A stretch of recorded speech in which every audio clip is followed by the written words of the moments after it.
So hello and welcome back to Books and Things, and welcome to the 8th day of 2 weeks of Thomas Hardy. Today I'm going to be talking about the Mayor of Casterbridge, and I actually have a physical book for once today.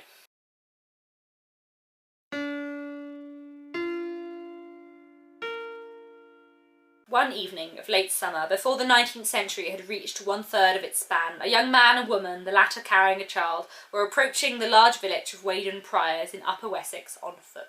So, The Mayor of Casterbridge was published in 1886 and is my 7th favourite Hardy novel, and there are a lot of things that I do love about this book. So I first read The Mayor of Casterbridge when I was probably about 15 years old. It was one of the first Hardys I read. I think it was probably the second Hardy I read after Tess the D'Urbervilles. I don't think I massively loved it at the time, but I reread it last month and enjoyed it a lot more. The book follows a man called Michael Henchard. In the first chapter, Michael Henchard is 21 years old. He has a wife and he has a young child who is about 1 year old, and one day, while incredibly drunk, Michael sells his wife at a country fair. He literally puts his wife up for auction, a man buys her, and then this other man goes off with his wife and child to live with her as his wife and child. The next day, Henchard wakes up with a terrible hangover and realises that he has done something insane and despicable. He swears to never drink again for another 21 years. We then skip on about 18 years in the future, and we follow the woman, the wife who Henchard sold when he was 21 years old. Her daughter, Elizabeth Jane, is now about 18 years old, and the man that purchased her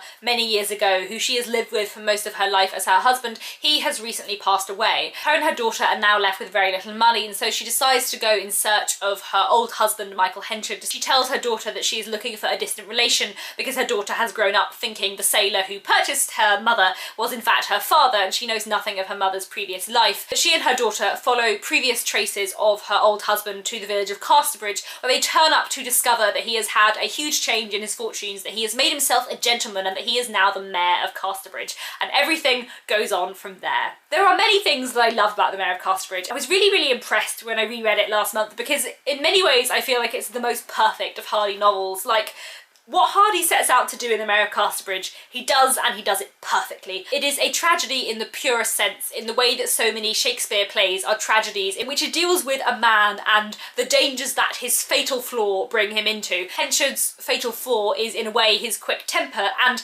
the danger and the mistakes that this temper leads him into over the course of his life, and all of the things that he does wrong, are so brilliantly explored in The Mayor of Casterbridge. It is a superb novel. It is skillfully structured and absolutely beautifully written, and the way that Hardy tells the story of this man and everything that he does wrong and everything that happens to him as he makes mistakes over the course of his life is brilliant. Because you don't like Henchard, because he is not a nice man, but the fact that he's not a nice man doesn't mean that he's an evil man and doesn't mean that he deserves everything that happens to him, and that is what makes The Mayor of Casterbridge so poignant and so beautiful and such a brilliant novel. I also love so many of the other themes that it explores. I love the way that it looks at farming and industry in the countryside. I love the way that it looks at class and especially social mobility. I also love the way that Hardy explores reputation and women's position in society, both through Elizabeth Jane and also through the character of Lucetta. I love the way that Hardy explores relationships between different characters in this book. I also love his exploration of the theme of secrecy, which turns up in so many of his books. In this, I think it's done wonderfully. I love this exploration of family in this novel, and also of the desire to do good and to repent and to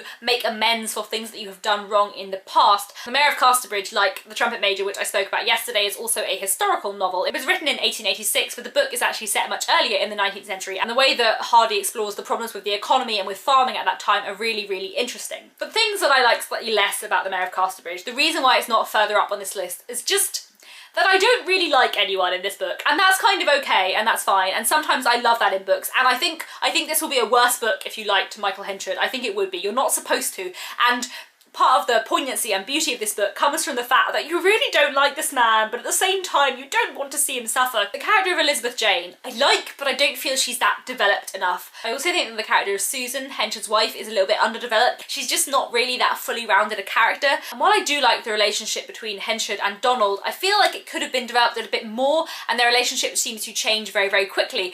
I find it believable the way it changes, but I feel like sometimes you want a little bit of that relationship explored more. I don't really like the character of Donald, and I think I am supposed to. Like, I think I would like the Mayor of Casterbridge more if I liked the character of Donald more, but the fact is that because I don't really like the character of Donald, I find the kind of romantic plotline of the Mayor of Casterbridge a bit unsatisfactory. I think that it works, and I think it's good, and like I said, like, I genuinely do think that the Mayor of Casterbridge is as perfect as it can be for the novel that it is, but there is a bit of me that wants it to be a different novel, and in that novel I might like a character like Donald more. It's not that I think Donald is a bad character or that he isn't interestingly explored enough, but I just don't find him sympathetic enough to have the engagement with the book that I feel in certain places I am supposed to. But regardless of that, I think this is a brilliant novel and I would very, very strongly urge you to read it. I think it is one of Hardy's best, one of Hardy's most perfect, and it is a brilliant, wonderful novel. It is very highly rated in terms of Hardy's work overall, and I think justifiably so. It is a brilliant, brilliant book. Very, very powerful, very, very emotive, and very